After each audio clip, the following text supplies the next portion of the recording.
lanjut. Pagi hari ini saudara-saudara, kita akan bicara sesi ketiga dari karakter Kristen ini, dan kita secara khusus akan menyoroti apa tampilan nyata. Ya, ini penting ini. Apa wujud nyata? Kita ngomong karakter Kristen, bentukannya apa? Harus ada bentuknya karakter Kristen itu. Ya, kita bisa saja memberi banyak pandangan, tetapi saya secara khusus memutuskan ya untuk menyatakan bahwa buah roh ya adalah wujud nyata karakter Kristen. Karena saya lihat di Alkitab ya, penjelasan terbaik tentang apakah seseorang dipenuhi oleh Roh Kudus itu bukan soal orang itu berbahasa roh, kan? Itu bukan soal orang itu ya jingkrak-jingkrak dalam ibadah, bukan. Berbahasa roh itu boleh dong. Ya, kita orang GSIA boleh. Ya, tetapi ada aturannya kan. Nanti suatu saat kita bisa khotbah tentang karunia bahasa roh ini. Tetapi untuk hari ini, ya wujud nyata karakter Kristen itu menandakan apakah kita memiliki karakter Kristen di dalam diri kita. Itu adalah buah roh. Ya. Ada yang sudah hafal Galatia 5:22-23? Kalau hafal, tak kasih permen. Nah, nggak ada. Karena nggak ada, kita buka sama-sama. Galatia 5:22-23. Mari kita buka Alkitab kita ya. Kitab saudara kebanyakan masih terjemahan baru satu kan, jadi seragam saja. Terjemahan baru satu. Kita baca ya. Galatia 5 ayat 22 dan 23. 1, 2, 3. Tetapi buah roh ialah kasih, sukacita, damai sejahtera, kesabaran, kemurahan, kebaikan, kesetiaan, kelemah lembutan, penguasaan diri. Tidak ada hukum yang menentang hal itu. Iya, ya.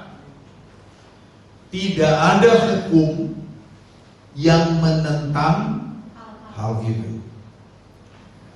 Nah, jadi saudara-saudara, wujud nyata, bentukan nyata adanya karakter Kristen di dalam diri kita adalah bahwa kita menunjukkan atau menghasilkan ya, atau memperlihatkan adanya buah roh di dalam kehidupan kita. Saudara, buah itu tumbuh. Buah itu tidak diproduksi, tapi tumbuh. Buah itu adalah dampak langsung, dampak alami dari tersedianya support system yang tepat. Ya, Mazmur pasal 1 ayat 3 ya, yang kesukaannya ialah Taurat Tuhan. Lalu ayat 3 berkata, dia seperti pohon yang ditanam di tepi aliran air. Ada support system. Support systemnya di sini apa? Aliran air. Artinya kalau pohon itu ditanam, walaupun dia tertanam, tapi tidak ada support system yang mendukung dia tidak akan bertumbuh. Dia tidak akan menghasilkan buah. Yeremia pasal 17 ayat 7-8. Diberkatilah orang yang mengandalkan Tuhan, yang menaruh harapannya kepada Tuhan. Dia seperti pohon yang ditanam di tepi aliran air. Terus musim kemarau tidak terasa dan berbuah pada musimnya. Jadi sekali lagi ditekankan, buah itu adalah dampak.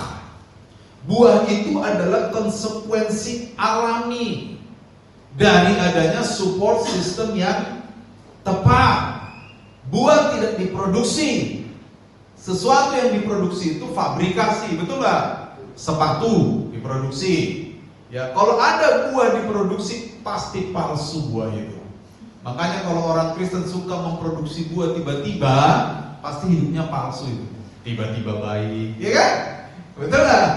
Tiba-tiba sopan, ya.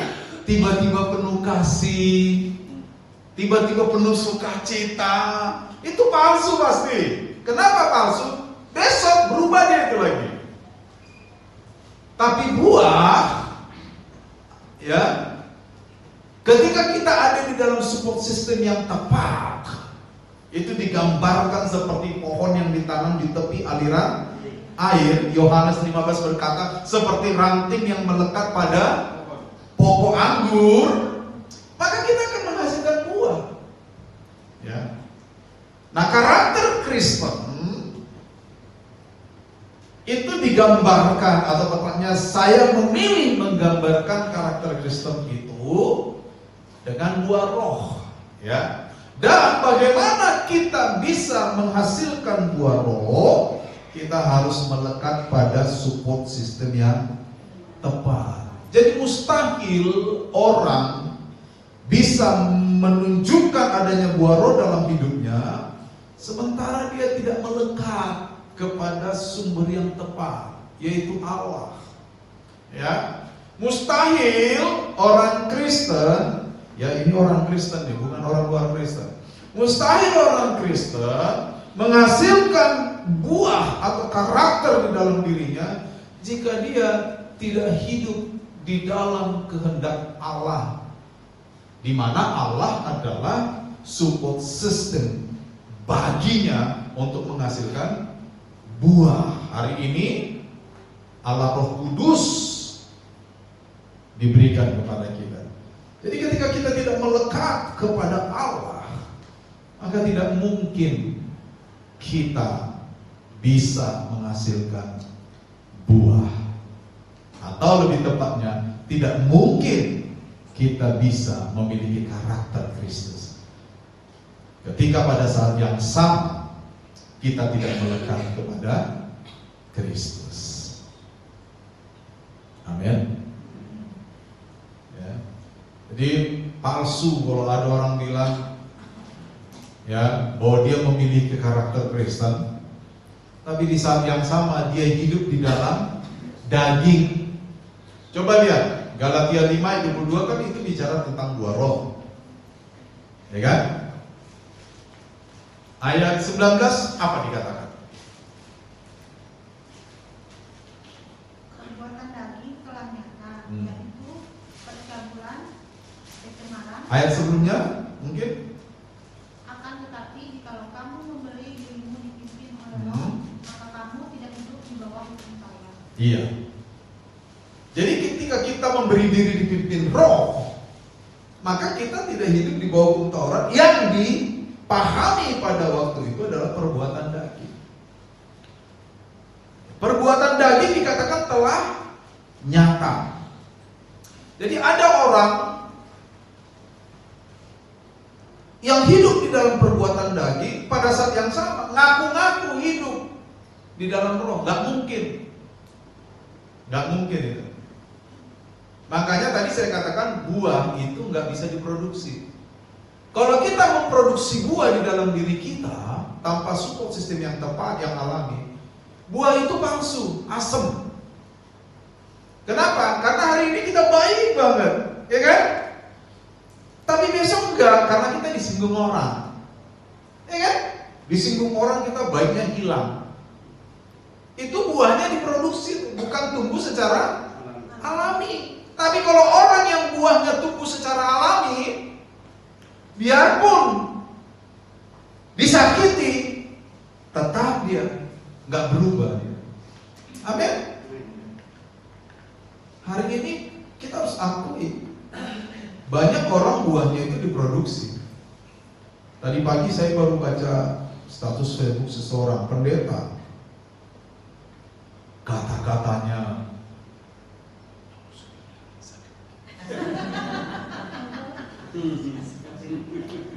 kata-katanya itu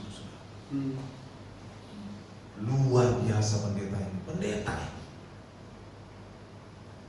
ya, dari mulutnya keluar hal-hal kotor. Bayangkan. Kenapa saya ambil contoh pendeta? Karena level pendeta itu harusnya lebih tinggi, betul? Seperti itu, saudara. Jadi buah itu tidak diproduksi. Begini nih kalau buah diproduksi, nih asam, ya, dipaksa. Segala sesuatu yang dipaksa tuh nggak enak, betul nggak? Betul kan? Misalnya mangga belum mateng, dipaksa mateng. Memang mateng di luar bagus ya kan? Mangganya kuning, betul nggak? Mulus, sedap dipandang mata. Cuma dipandang mata, begitu dirasa asam.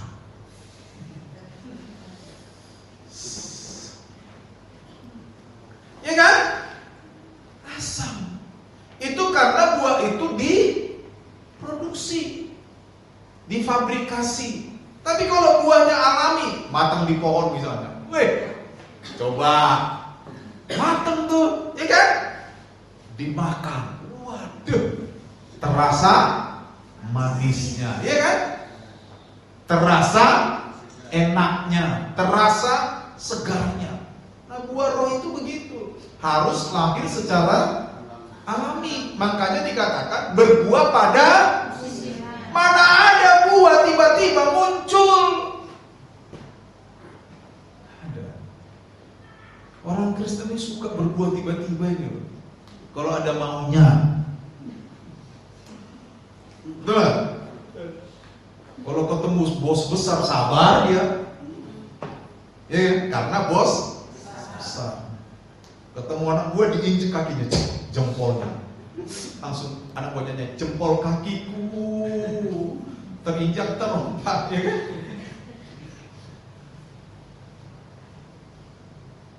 Nah itu saudara-saudara.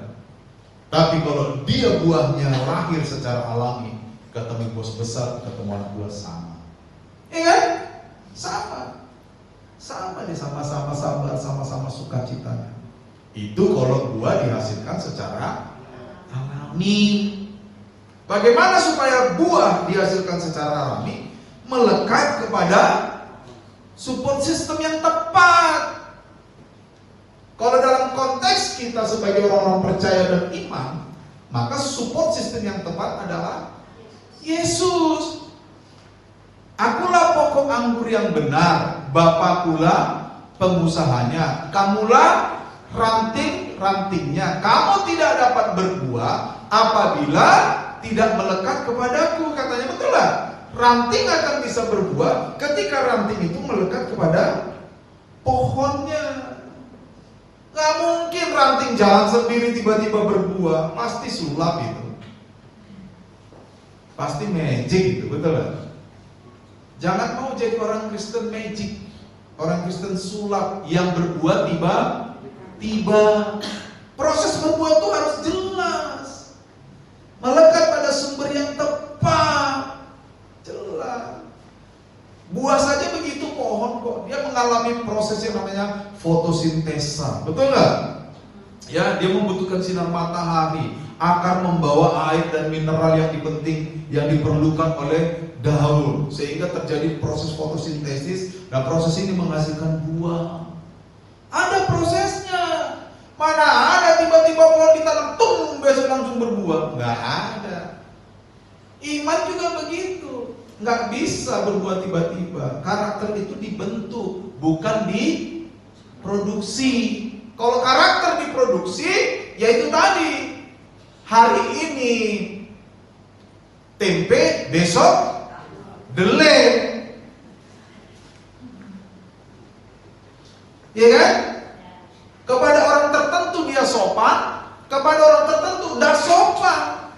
Begitu kalau karakternya diproduksi. Kepada orang tertentu dia hormat, respect. Kepada orang tertentu dia anggap enteng, menyepelekan. Begitu kalau buahnya diproduksi. Tapi kalau buahnya lahir secara alami, dari proses dia melekat kepada Kristus, dari proses pengalaman luka masa lalu, disiplin rohani, apalagi yang pertama-tama penderitaan yang dialami, dia responi dengan baik. Semua proses itu ibarat fotosintesa itu tadi kepada pohon, maka dia menghasilkan buah. Pertama kecil dulu, betul nggak? Mana ada buah mangga tiba-tiba belum besar? Nggak ada, kecil dulu, kecil lama-lama berkembang sampai buahnya matang, siap dipanen, enak. Sama. Orang yang buahnya dihasilkan secara alami, kepada si A dia respect, kepada si B dia respect. Kepada si C dia sopan, kepada si D dia sopan. Betul? Banyak orang membeda-bedakan. Itu buahnya pasti pabrikasi. Ya. Banyak orang membeda-bedakan. Ya, itu kayaknya bawa Fortuner itu kayaknya harus dihormati itu. Ya kan? Yang bawa Honda 70, Honda 70 kayaknya nggak usah dah. Ya kan? Nggak bisa. Kalau di luar sana silahkan. Orang Kristen nggak boleh. Orang Kristen ketika dia memiliki karakter yang dihasilkan secara nyata, secara alami maksud saya, maka karakter itu akan stabil, saudara. Makanya buah itu, buah itu adalah satu kesatuan organik. Ya, tahu organik? Nggak bisa dipisah. Di dalam teks aslinya, buah roh itu, kata buah itu cuma tunggal, karpos. Ya, karpos. Kalau jamak dia dalam Yunani itu karpoi. Tapi saya cek memang ditulis karpos dan itu tunggal. Ya. Jadi tunggal, satu karakter yang utuh. Artinya apa satu karakter yang utuh?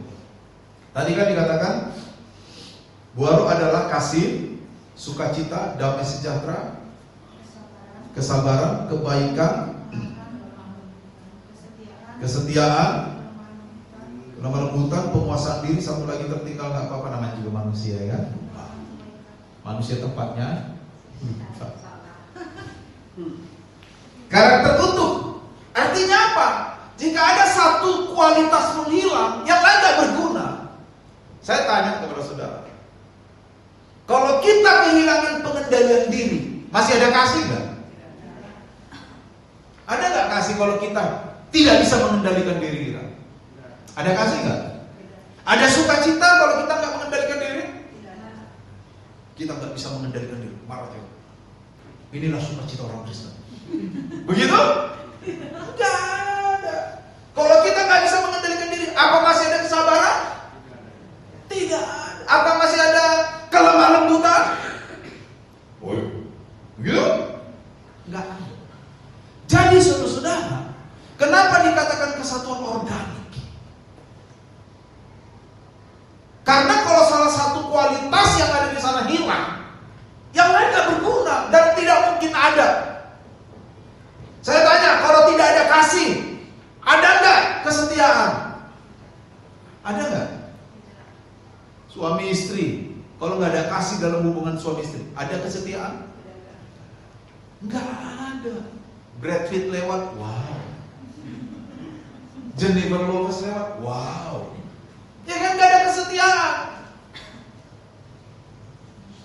Setia yang ada setiap tikungan ada.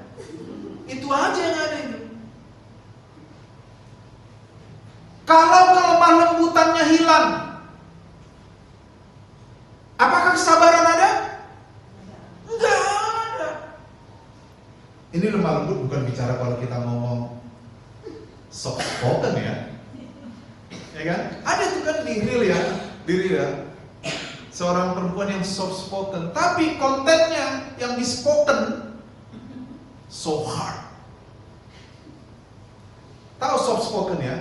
Ngomong pelan, lambat, halus. Tapi kontennya, isinya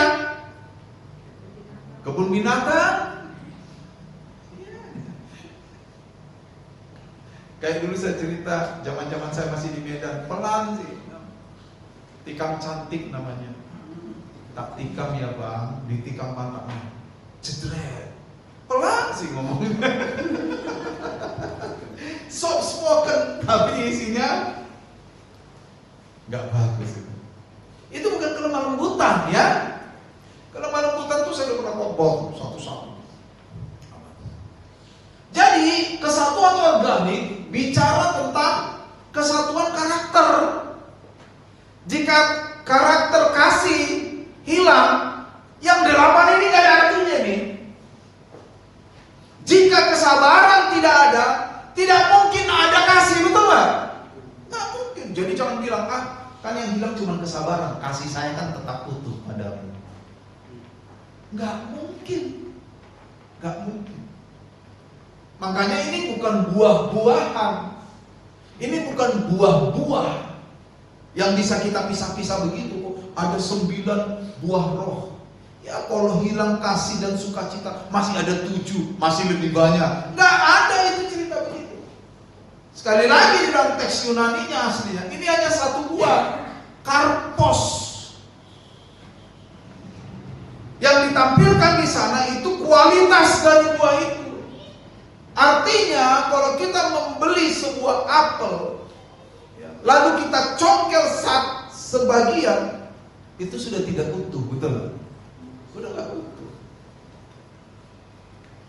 Kalau di antara daftar ini hilang 1, maka yang lain gak berguna. Jadi jangan pernah bilang ya, kan saya yang hilangnya cuma kebaikan, kasih saya kan tidak hilang. Kalau kebaikan hilang, kasihnya hilang tidak? Ya hilang lah, udah gak baik kok. Semata-mata jahat, ayo. Masih ada kasih di sana? Enggak ada. Ibran aja tahu kok dia gini-gini. Ya kan Ibran? Kamu Ibran apa adiknya? Oh Ibran. Mirip mereka bertiga. Ya. Enggak mungkin saudara-saudara. Jadi ingat ya, ini kesatuan organik. Ini bukan buah-buah yang bisa kita pilih mana yang mau kita ambil. Saya ambil kesetiaan aja dah. Penguasaan diri, enggak, saya nggak usah ambil dulu. Besok aja kali ya. Penguasaan dirinya, hari ini kesetiaan dulu. Kita nggak bisa setia kalau nggak ada penguasaan diri, betul? Betul? Mana bisa kita setia kalau nggak ada penguasaan diri? Nah, itu selesai. Ya, jadi semua kualitas ini tumbuh bersama. Sama seperti bagian-bagian tubuh harusnya tumbuh bersama. Kalau kaki kita tumbuh duluan ketimbang tangan nyusul, gimana saudara? Horor kan? Horor. Jadi ingat ya, karakter Kristen, supaya karakter Kristen itu tumbuh berbarengan seperti yang digambarkan oleh karakter buah roh ini, maka hasilkanlah karakter itu dari pertumbuhan yang alami. Jangan yang suka dibuat-buat. Segala sesuatu yang dibuat-buat palsu. Ya kan? Ya itu tadi. Kalau ada maunya baik. Nah kalau pas nggak ada maunya, kalau ada maunya senyum. Lah kalau pas nggak ada maunya, suku apapun kita, nggak bisa kita bilang saya memang dari sononya begini. Suku saya memang begini, wajah keras, tengginas. Gak bisa. Semua orang makhluk hidup bisa senyum, betul nggak? Ada suku yang nggak bisa senyum? Saya tanya, coba senyumnya orang Sumba tunjukin. Tunjukkan pesonamu. Check me out. Ya kan? Orang Sumba juga bisa senyum kok. Orang Jawa coba senyumnya, tunjukkan pesonamu. Oh ini senyumnya orang Jawa kepahit ya. Iya kan? Jadi jangan bilang kalau kita ini memang dari sono udah begini, nggak ada itu. Di dalam Tuhan kita diberikan kualitas yang baru. Ingat loh, kita ini kualitas baru loh. Ya, Kadang-kadang kita yang meruntuhkan nilai diri kita. Kita dibikin Tuhan baru, sikap kita lama. Sikap kita apa? Jadul sikap kita. Padahal Tuhan sudah membuat kita baru. Ya. Amin. Next. Sekarang saya bahas khusus tentang kasih. Karena 1 Korintus itu ada satu pasal membahas khusus tentang kasih. Ya. Kasih. Ini saya bikin gambar. Ya. Jadi buah roh ini, saudara, ada di lingkaran biru ya. Semua yang ada di lingkaran biru itu, itulah kasih. Jadi sukacita itu pun adalah kasih. Kesabaran itu juga kasih.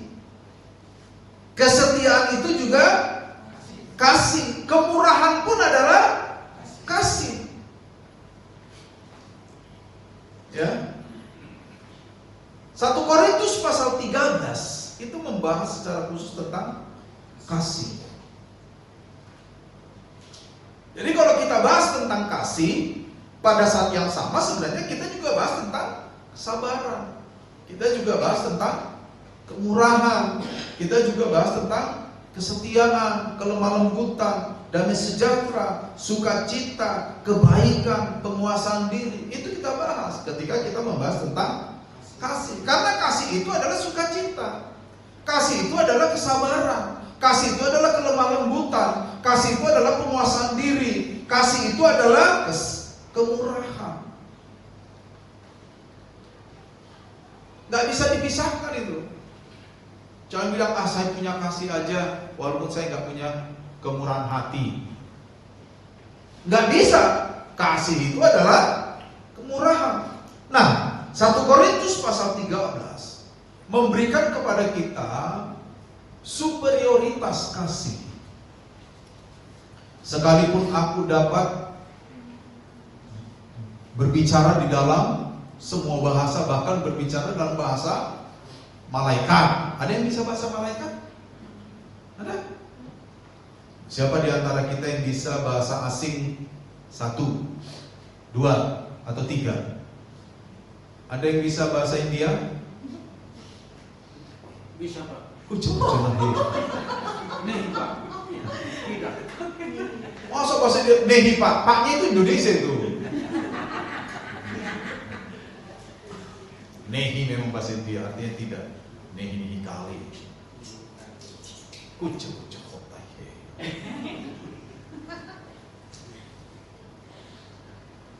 Kucuk si melekepe. India ya. Sekalipun kita bisa banyak bahkan bahasa malaikat, tapi tanpa kasih, kita sama dengan gong yang berkumandang, ya kan? Kosong. Seperti peribahasa Indonesia, tong kosong, nyaring bunyinya. Kalau ada orang suka nyaring,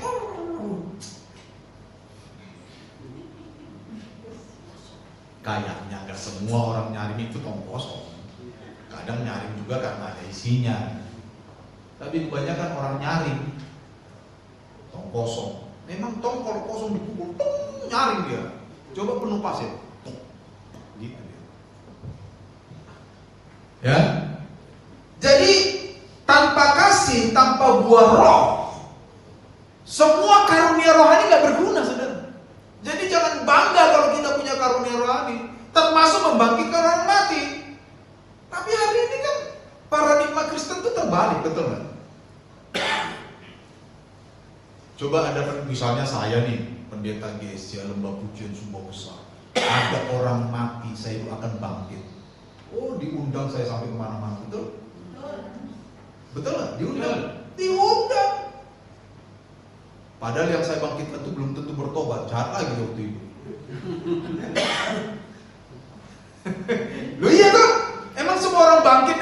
dia langsung bertobat gitu? Kan belum tentu. Jahat lagi dia. Ayo.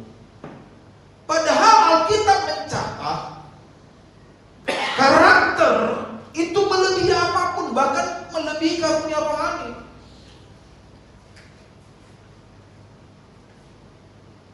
Betul nggak? Bahkan di Matius pasal 7, pasal 7, saudara-saudara.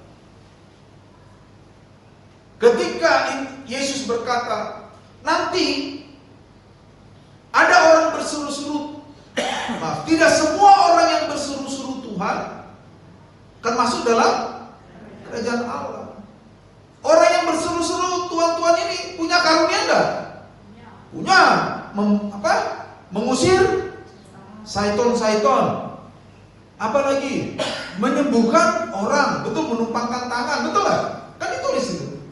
Tapi Tuhan bilang, maaf, aku berterus terang, maaf, aku nggak kenal. Loh, ada karunia rohani.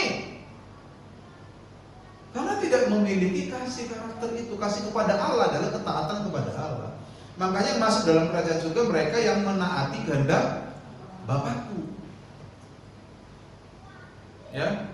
Jadi saudara, hari ini dunia kekristenan itu terbolak-balik. Yang diundang pendeta saudara itu hanya pendeta yang kalau mengangkat tangan orang tumbang. Tumbang dalam roh katanya. Ya kan? Jumpalitan in spirit. Saudara mau tumbang dalam roh? Biar saya bikin. Untuk apa tumbang kalau egonya nggak tumbang? Amin.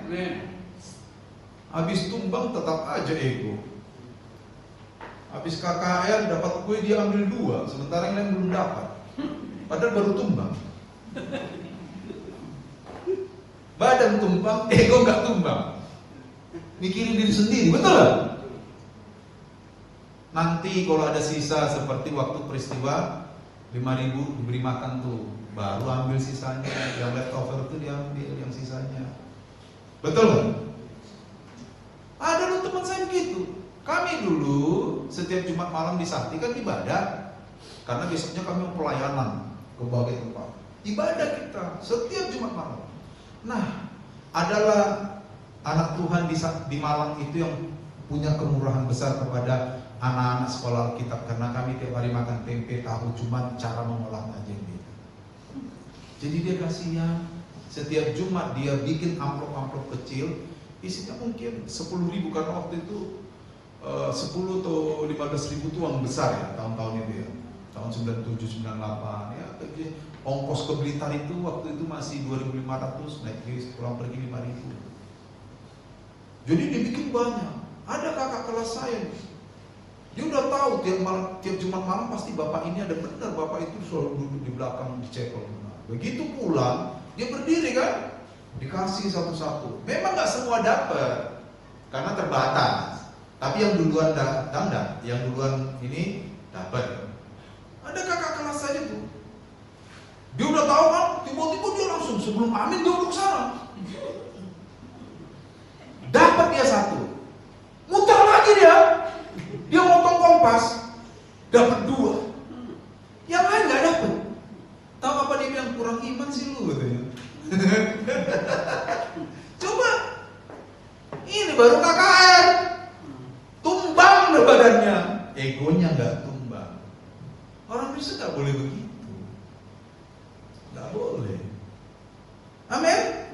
Untuk apa tumbang-tumbang kalau dosanya nggak tumbang? Amin. Nah ini memang berat, nggak amin nggak apa-apa. Memang berat ini. Mungkin dalam hati sendiri, kayaknya saya yang dimaksud apa ini? Iya kan? Untuk apa coba? Karena semua karunia rohani itu gak ada artinya kalau tidak memiliki kasih yang menjadi karakter rohani. Karakter rohani itu superior, saudara. Dia paling paling tinggi. Coba waktu Yesus menyimpulkan kitab Taurat dan kitab para nabi. Tahu kitab para nabi? Tahu kitab Taurat? Itu perjanjian lama. Disimpulkan Yesus dengan apa? Kasih. Betul lah. Matius 22 kan? Inti dari hukum Taurat dan kitab para nabi adalah kasih. Kasihilah Tuhan Allahmu, katanya. Ya. Ve'ahavta et Adonai Eloheka. Kasihilah Tuhan Allahmu bekol lefafka, dengan semua segenap hatimu, bekol nafseka, dengan seluruh nafasmu, jiwamu, ubekol meoreka, dengan semua sumber dayamu. Itu saudara-saudara. Dan itu kesimpulan kitab Taurat dan kitab seluruh para nabi. Ada berapa itu kitab nabi-nabi itu? Ada 17. 5 nabi besar, 12 nabi kecil. Itu. Jadi walaupun kita punya karunia rohani yang luar biasa, berdoa orang gemetar. Misalnya saya doakan Pak gemetar. Tapi kalau ego saya nggak runtuh, nggak ada gunanya. Nggak ada gunanya. Ya. Jadi yang paling penting dulu, saudara-saudara, itu karakter. Dan karakter ini tumbuh secara alami dengan cara melekat kepada Kristus. Karakter nggak bisa diproduksi, saudara-saudara. Nggak bisa tiba-tiba, ya. Oke, next. Terakhir ini. Ya, 1 Yohanes 4 ayat 7 dan 8 dikatakan Allah adalah kasih. Betul? Masih ingat ayat itu kan? Allah adalah kasih. Kalau Allah adalah kasih dan kita melekat kepada Allah, maka karakter kita adalah kasih. Nah, tadi di atas kita katakan, kasih itu ya sukacita. Kasih itu ya damai sejahtera. Kasih itu ya kesabaran. Kasih itu ya kemurahan. Kasih itu adalah kebaikan. Kasih itu juga kesetiaan. Kasih itu juga kelemah lembutan. Kasih itu juga penguasaan diri. Jadi kalau Allah adalah kasih dan kita melekat pada Allah sebagai carang-carangnya, maka yang kita hasilkan apa? Kisah apa kasih? Kita ini seringkali hanya menghasilkan kisah. Dulu waktu saya di gereja A, iya kan? Saya waktu di sana, kisah boleh nggak? Boleh, asal ada kasihnya. Jangan kisah kok, ya. Jadi kalau Allah adalah kasih dan kita melekat kepada Allah, maka kita juga menghasilkan kasih. Dan ini ontologi itu keberadaan karakter kita. Adanya karakter kita adalah karena kita melekat kepada Allah. Itu artinya. Jadi jangan berharap kalau kita nggak melekat kepada Allah kita masih punya karakter. Itu yang sering saya bilang waktu kami pelayan di kampung Irian. Kerjaannya judi, bilang dipakai Tuhan. Tuhan mana yang pakai Anda kalau Anda kerjanya judi? Tapi saya bisa melihat Pak Pem, bisa melihat hal-hal goib. Hal-hal goib itu bukan berarti dari Tuhan. Ya kan? Apa untungnya kita bisa melihat hal goib? Orang Kristen sekarang tuh banyak sekali anehnya.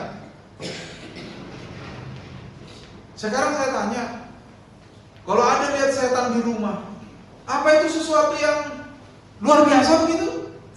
Jangankan di rumah, di gereja aja ada setan kan? Nah ini berat juga nih, gak usah amen. Lo betul gak? Di mana-mana ada, apalagi di kota besar, makanya Mina hancur. Karena di kota banyak setannya.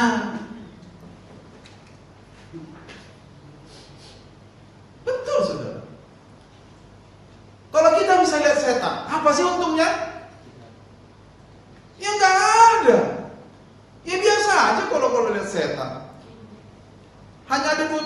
setannya lari atau kita yang lari?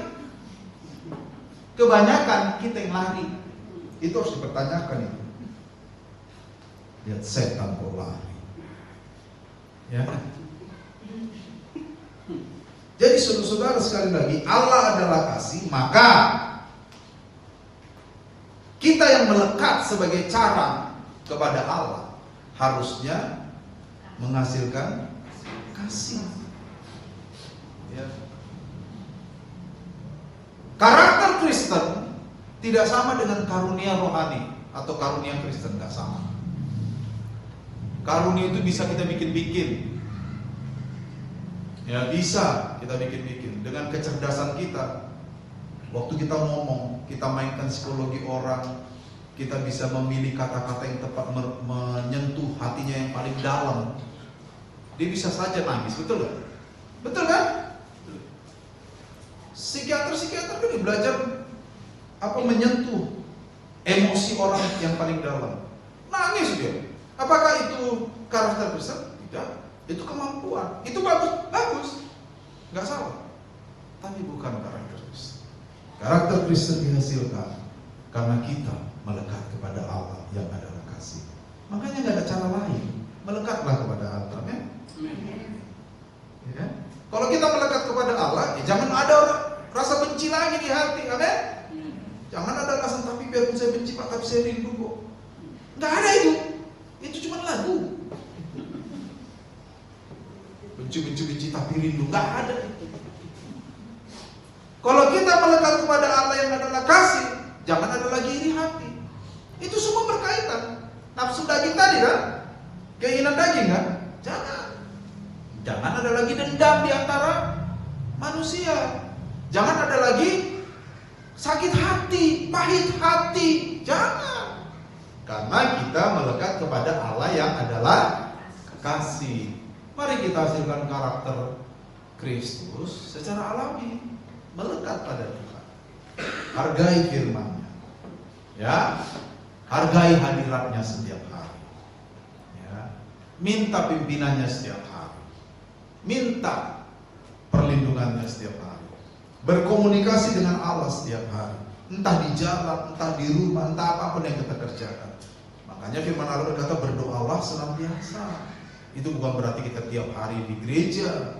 Berdoalah senantiasa adalah sikap hati yang melekat kepada Allah, berkomunikasi kepada Allah setiap waktu. Kalau sudah begini kan aman hidup kita, betul kan? Kenapa aman? Karena semua kita penuh sukacita. Nah, orang sukacita kayak apa coba? Gimana orang sukacita? Nah, ini Panol paling manis biasanya dari semuanya. Itu sukacita itu begitu, saudara. Ya, men? Nah, kalau kita penuh sukacita apapun yang kita alami, Allah dimuliakan gak? Tergenapi itu Matius kan? Supaya mereka melihat perbuatanmu yang baik dan benar dan memuliakan Bapa. nah itu minggu depan itu ayat mas kita sesi keempat. Ya, oke saudara. Sekali lagi, hasilkan buah roh secara alami. Jangan produksi buah roh, nggak enak. Ya, hasilkan secara alami dengan cara melekat kepada Tuhan. Memberkati kita. Ya, saya pikir firman Allah bisa meneguhkan kita.